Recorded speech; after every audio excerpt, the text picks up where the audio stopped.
So magandang araw kabola. Sa video nito pag-uusapan natin of course yung naganap po na finals sa UAAP kabola. UP po yung nanalo po ng champion. And then of course meron na naman po intriguing remarks ito pong si Snow Badwa regarding po sa isang legend kabola ng San Miguel Beermen kabola. So hindi pa nakasubscribe, pakipindot naman po may subscription button. Basa mo tayo ng comments. Sabi ni Freddy Gonzales, ipasa na lang si Mikey sa Meralco, trade kay Newsam or Quinto kahit palugi. Sister team naman kaysa kalaban ibigay.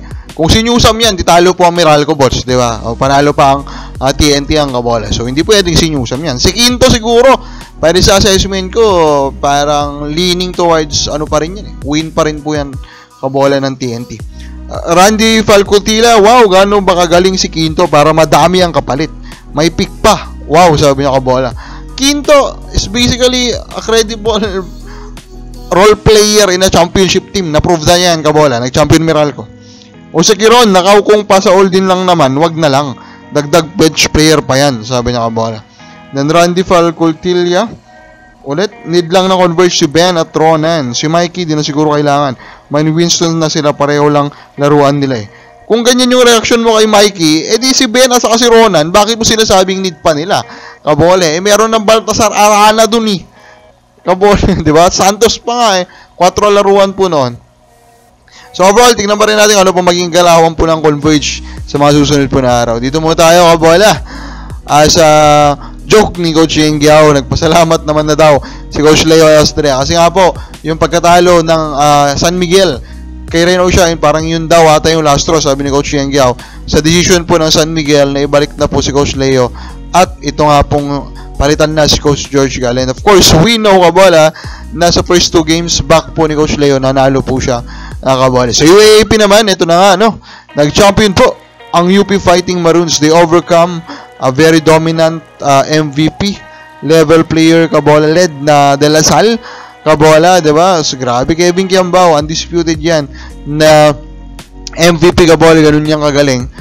Pero ito ang UP, by having a very loaded team kabola and having the tallest and biggest player in the court in QMB kabola, they won the championship. So, and again, system-wise, mas maganda rin talaga kasi yung overall na sistema ng UP in this finals, in this finals match-up kabola. And of course, overall, may mga decisions, may mga mistakes na nagawa po sa loob ng court kabola. Pero one of the biggest na discussion ngayon is yung naging decision ni Coach Topex na paupuin si Kevin Kiambao 5 minutes into the 4th quarter kabola na less than 2 minutes na lang po nung makabalik siya kasi walang opportunity na makabalik siya.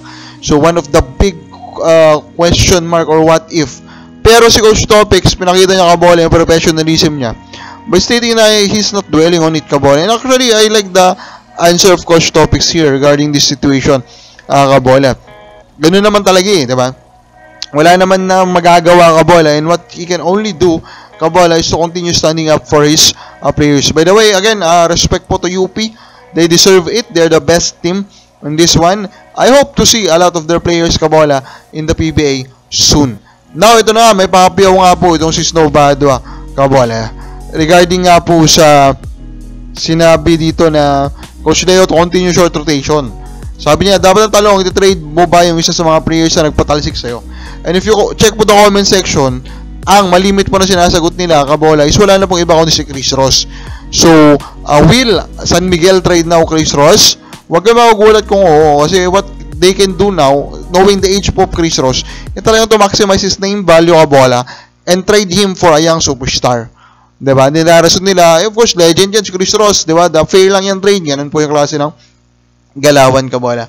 Pero we still hope kabola, Northport, sana hindi pa po gumalaw yan kabola, hindi wala na sila makuha sa terraform. Kung mababa sa palagay mo, titrade kayo ng San Miguel Beermen si Chris Ross, comment na po sa baba.